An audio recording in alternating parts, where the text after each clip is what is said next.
Hi, Tim Ash here, author of Unleash Your Primal Brain. I'm excited to announce the Australia launch of my paperback edition through Booktopia. Of course, ebooks and the audiobook narrated by me as well are also available. I just did a really fun interview with Booktopia called the 10 Terrifying Questions.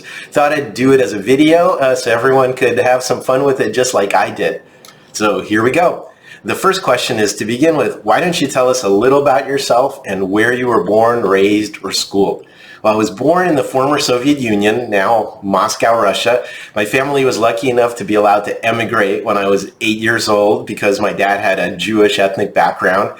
We came to the U.S. and my parents had a good run, second career, you could say, as civil engineers. I got a full academic scholarship to attend UC San Diego, a top research university, and majored in computer engineering and cognitive science. My PhD work there was in neural networks, what would now be called AI or machine learning, but I quit after 7 years and started my first company instead. Second question, what did you want to be when you were 12, 18, and 30, and why? 12 was a confusing year. I was just getting used to my pubic hair growing in and was too busy to think about what I wanted to be.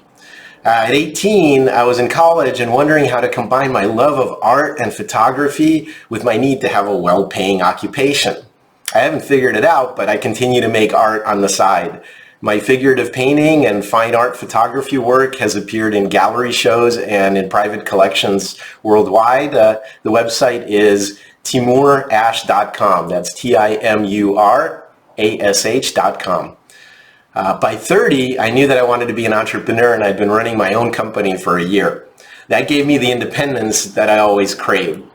I'm not much of a follower, and sometimes joke that the song they'll play at my funeral is My Way by Frank Sinatra. Question number 3. What strongly held belief did you have at 18 that you do not have now? I was very much an individualist who wanted the American dream and felt righteous in the belief that if you worked hard enough, you could achieve anything. I felt that if you didn't achieve anything, it was probably because you were lazy or unmotivated. Now I see the systemic unfairness and cruelty in the way American capitalism operates, and the impossible headwinds that it creates for minorities and many others. No one is a self-made person. I now strongly believe that a social safety net and a wide variety of supports, including prenatal care, child care, food security, medical care, and accessible educational opportunities throughout life, is the minimum package that any advanced country owes its citizens as part of the social contract. No one should have to struggle while others become obscenely rich. Question number 4. What 3 works of art, film, books, or pieces of music, etc., that you can now say had a great effect on you and influenced your career? Film, Saving Private Ryan, is the most memorable movie I've ever seen. It's an unflinching look at the chaos of war, the deep bonds that are formed in that crucible, and the value of human life. The opening sequence of the Allied invasion on the beaches of Normandy is the most chilling 20 minutes that I've ever watched. I can't imagine the heroism of the men who fought there. I've probably seen it 10 times from start to finish, and I keep mining it for more nuance every time. Music. In the past year, I've discovered the brilliance of jazz trumpeter Chet Baker. He'd led a very difficult life full of suffering and drug addiction. His sound, both playing the trumpet and singing in his airy, breathy voice, is always a lament with a deep sadness underneath. But there's a beauty in that, a bittersweet poignancy that can exist as a kind of joyous reward of its own. Towards the end of his life, he covered Elvis Costello's song Almost Blue and took it to the mountaintop of mastery. Every note, and equally important, the silences between them, plays directly on my heart and deepest sensibilities. If hearing it doesn't move you, you should check your pulse. Architecture. The Sagrada Familia Cathedral in Barcelona, Spain, is mind-bending. From outside, it seems like one of those childish sand drip castles that I used to make at the beach. But when you walk inside of it, the striking vision of architect Antoni Gaudi overwhelms you. I'm not a religious person, although I feel the mystery of the greater universe all around me. When you stand inside of that building, you're transported closer to that universal source. It has been under construction for 140 years and is nearing completion within the next decade with the raising of several massive outside spires. Go see it. Question 5. Considering the innumerable avenues open to you, why did you choose to write a book?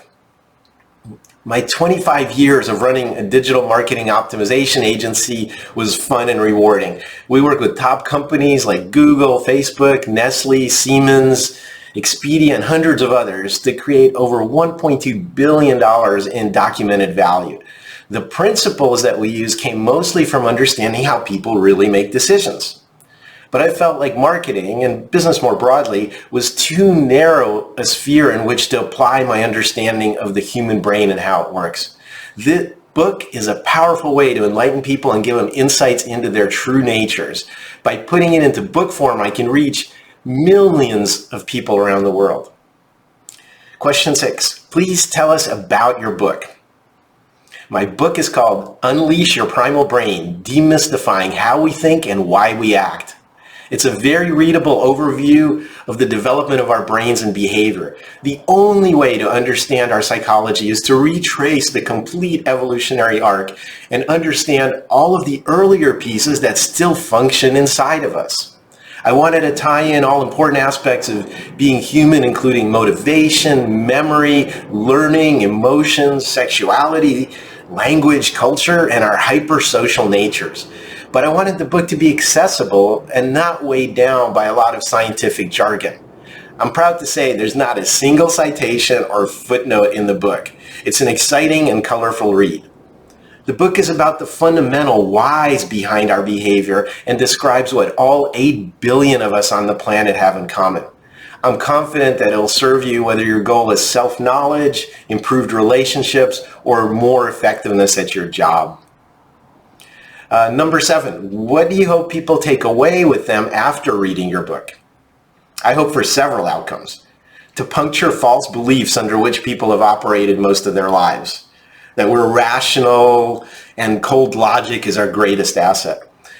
To give you an understanding of the key survival drives that we share with all earlier forms of life on the planet. To provide an appreciation for the bizarre human-specific recent evolution that's allowed us to spread across the whole globe. And finally, to allow you to make peace with this new and more accurate understanding of yourself and others, leading to more meaningful and authentic relationships in your personal and your work life. Question 8, who do you admire in the realm of writing and why? I'm staggered by J.R.R. Tolkien's Lord of the Rings cycle and Frank Herbert's science fiction masterwork Dune. They stand out because they not only tell powerful and epic stories, but also create unshakable background worlds and civilizations in which the events unfold. I can't even imagine what it takes to create worlds with details and rich pedigrees like that. Many decades after reading them, the imprint of these books still conjures haunting images in my imagination. Question 9. Many artists and entrepreneurs set themselves very ambitious goals. What are yours? Maybe it's my life stage, but I don't find ambition in the typical sense to be very motivating. My drive comes from within. My desire is always to learn, to grow, to challenge myself. External comparisons and piling up money are not what's interesting to me. I find myself going inward more. The challenges seem to be in the direction of insight, wisdom, vulnerability, honesty, and integrity. The hardest work is about becoming a better human being and figuring out how to spend the fleeting moments of time left in life. Question 10. Do you have any advice for aspiring writers? Yes, go back before it's too late. But seriously, writing is very hard work. Each of my 3 books have taken the better part of 2 years of my professional life. They consume everything and require hard choices about what to prioritize in your life. So if you're going to write a book, you should do it because the book absolutely needs to be born from inside of you. Don't do it for notoriety, fame, or money. That'll probably not be the outcome anyway. Tell your story or explain your passion because your soul requires it. And you should also be prepared to tirelessly promote your work after the book is published. If you don't, it'll be buried in the blizzard of books coming out at the same time. Promotion is when the ongoing work and discipline are most required. Thank you. I hope you enjoyed my answers to the 10 terrifying questions. More information about the book in all of the formats and the Australian edition is available at primalbrain.com. Good day.